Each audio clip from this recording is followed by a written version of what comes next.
এই দেখো বন্ধুরা, আমি এসেছি বাবার মাথায় জল ঢালতে। আমি, আমাদের পাশের বাড়ির দিদি, আমরা সবাই মিলে আসলাম একসঙ্গে। আর দেখো এবার আমরা সবাই একটু আরতি করবো। এই যে, আর কি বলতো, আমি মানে কিছু কিছু ভুলে ভুলে যাচ্ছিলাম, তার জন্য দিদিকে জিজ্ঞাসা করছিলাম যে কার পর কী করব। তো দিদি আমাকে বলে বলে সেটাই দিচ্ছিল।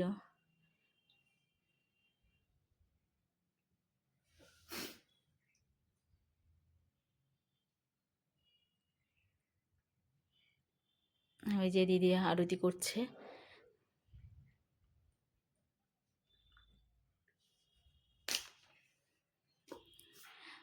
আর আমি এই যে এখন মোমবাতিটা ধরিয়ে নিচ্ছি আরতি করার জন্য।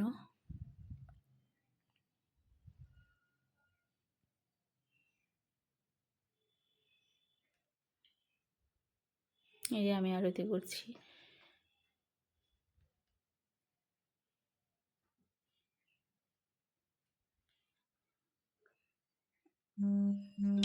আর এই যে ওইদিকে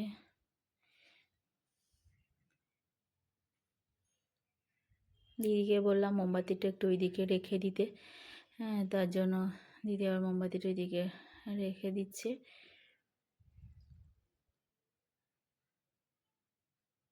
এবার আমি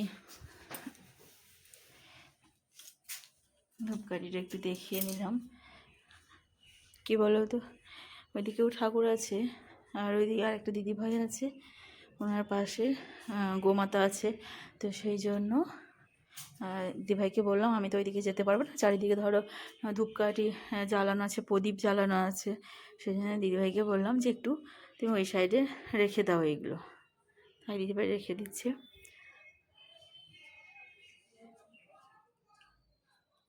আর আমি এই যে মালাটা নিয়ে নিলাম পরানোর জন্য।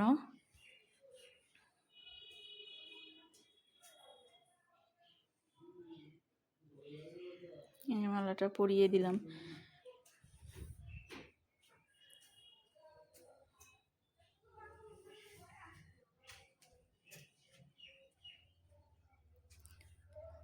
কি বলো তো, মাঝে মাঝে আর এই যে বেল ফুল পাতাও দিয়ে ফুল দিয়ে দিলাম, বেলপাতা এবং ফুলও দিয়ে দিলাম।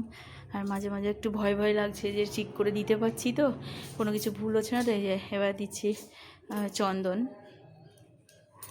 মধু আর চন্দন একসঙ্গে নিয়ে গেছিলাম, সেটাই দিয়ে দিলাম।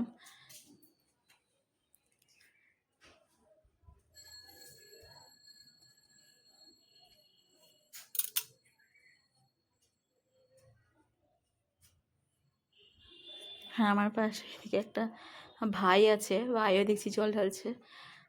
দেখলাম ভাইয়ের জল ঢালা হয়েছে, তারপরে আমি জল ঢালবো। এবার আমি এই যে জল ঢালছি।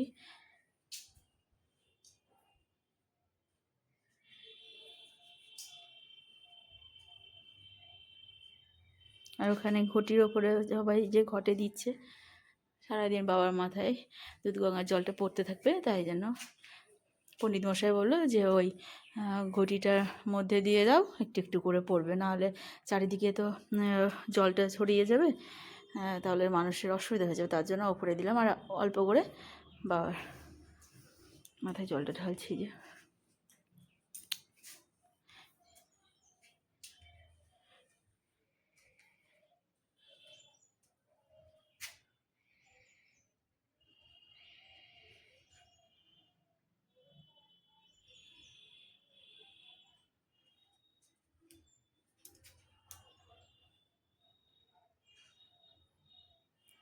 হ্যাঁ, দিদিকে জিজ্ঞাসা করছি বারবার যে দিদি আমার ঠিক হচ্ছে তো এরপরে কী দেবো বলো।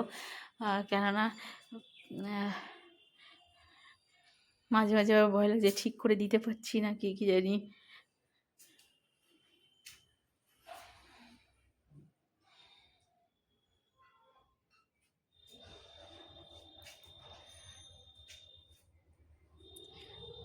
তো তোমরা চলো আমার এই ব্লগটা দেখতে থাকো, আমি কেমন করে পুজো করছি না করছি এগুলো তোমাদের সঙ্গে একটু তুলে ধরলাম।